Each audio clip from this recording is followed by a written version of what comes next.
Arthritis actually is a disease that's been around a long time, so we're not talking about really anything new.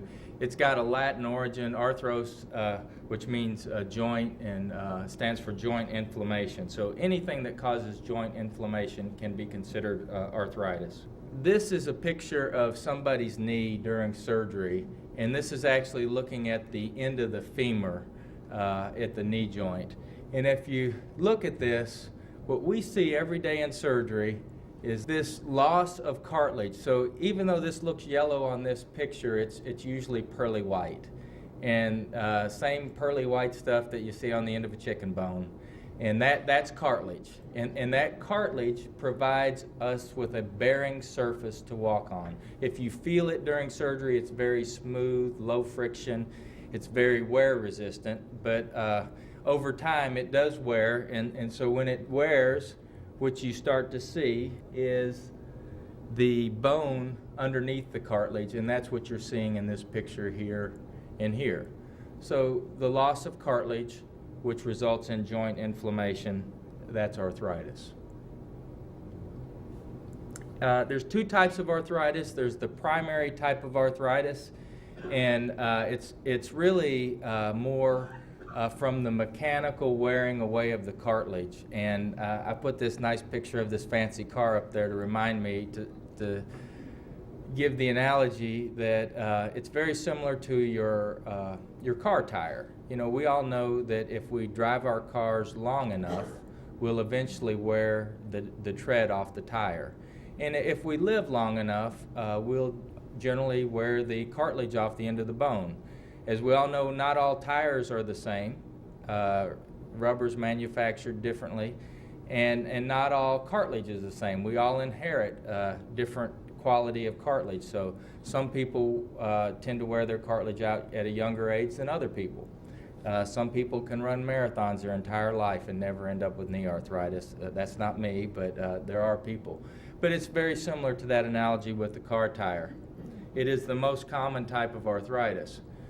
A secondary form of arthritis would be something like rheumatoid arthritis. Rheumatoid arthritis still results in the loss of cartilage, but it's from a secondary reason. It's an autoimmune disease where your immune system and synovium begins to attack the cartilage. There are several different types of secondary arthritis. Psoriatic arthritis, there's related to trauma where you've had a previous injury. And all of these still result in the same end result as loss of cartilage.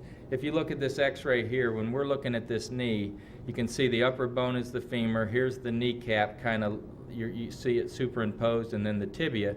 That gap in between the two bones, that's where the cartilage is. Bone has calcium in it, so it makes it very dense, so it shows up white on an x-ray.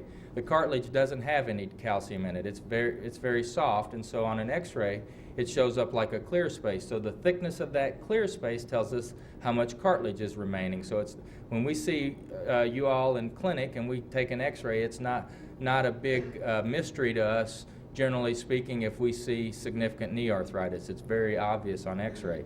This patient that you can see here has rheumatoid arthritis. The key feature is you get global loss of cartilage. So there's cartilage missing throughout the entire knee joint on that patient with rheumatoid arthritis. I just got this off the internet yesterday from the Arthritis Foundation, but the thing that we're dealing with in this day is really has a huge economic impact on our country. But in 2006, 1 out of every 5 adults in America has arthritis. So it's a very common, very high prevalence disease. So you all are here at a talk, but I'm sure there are many people just like you that are suffering from the same thing.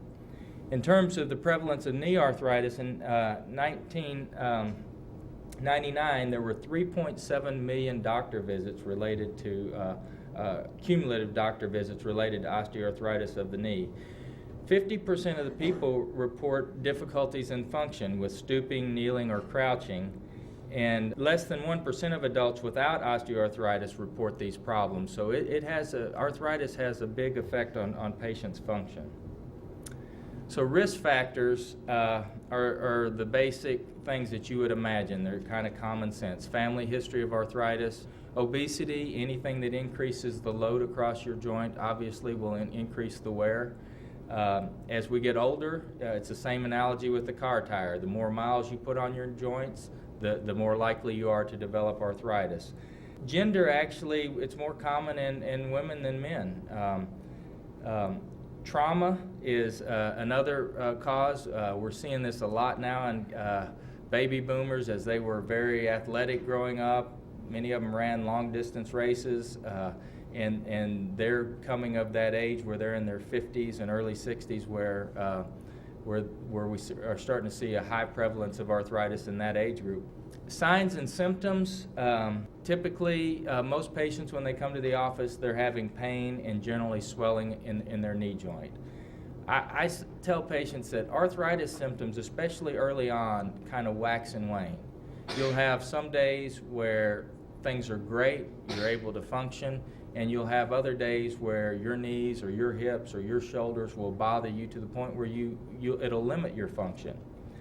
We also note stiffness in the joint, so you begin to start losing some of the range of motion.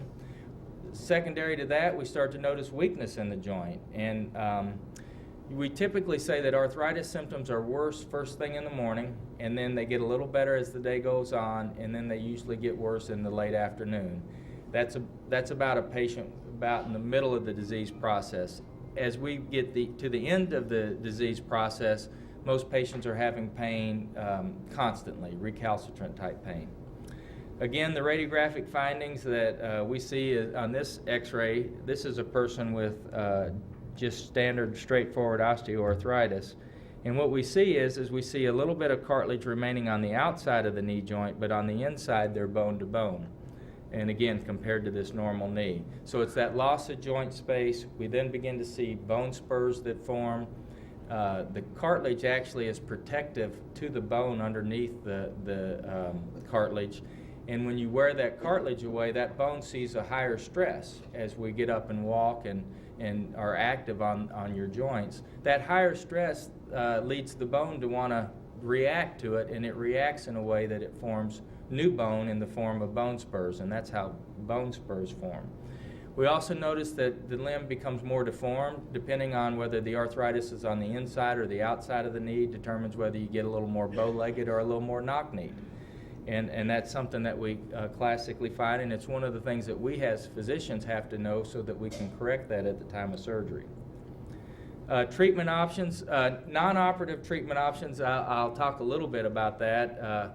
All the way from physical therapy, as we mentioned, weakness is a part of arthritis, and you can imagine your muscles around your joints act like shock absorbers. So the stronger the muscles, the better they are as shock absorbers. So a little therapy to strengthen the muscles is always protective.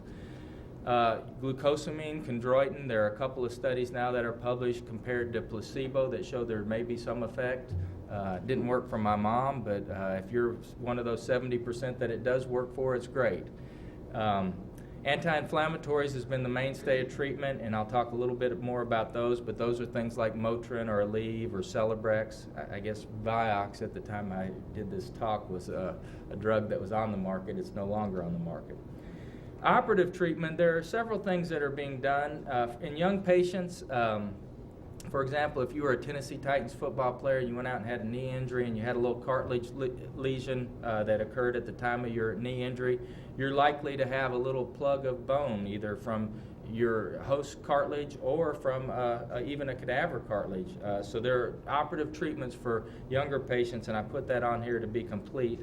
Obviously, total knee replacement has been kind of this gold standard for the definitive treatment of arthritis. There are a variety of other procedures that just replace the cartilage on one side of the joint or the other. A unicompartmental arthroplasty is one, and a patellofemoral arthroplasty, and I'll show you some examples of those. Knee arthroscopy used to be indicated for arthritis, and really in today's age it's not. It's probably no better than a cortisone shot in the knee joint. And unless there's some mechanical issue going on in the knee where you've got some cartilage that's blocking your range of motion. Either you're not allowed to get extension or flexion. Arthroscopy is probably not indicated. Quickly, just talking about some of the anti-inflammatories, and I want to mention acetaminophen. As we get older, anti-inflammatory medications can tend to build up in your system and can have effect on your blood pressure and your kidneys. And so most of the patients, as we get older, the safest medication to take, if you take it within the prescribed dose, is acetaminophen. We usually talk to patients about taking Tylenol arthritis. An occasional Aleve or an occasional ibuprofen is probably fine. That's something I'm going to leave between you and your medical doctor, depending on some of your risk factors. The most common anti-inflammatories were things like naproxen, which is Aleve, or ibuprofen, which is Motrin, work very, very well. A more specific medication, just specific for arthritis, were the new medications like Celebrex. We also consider meloxicam or Mobic in that category, and I'll just briefly show you what I'm talking about.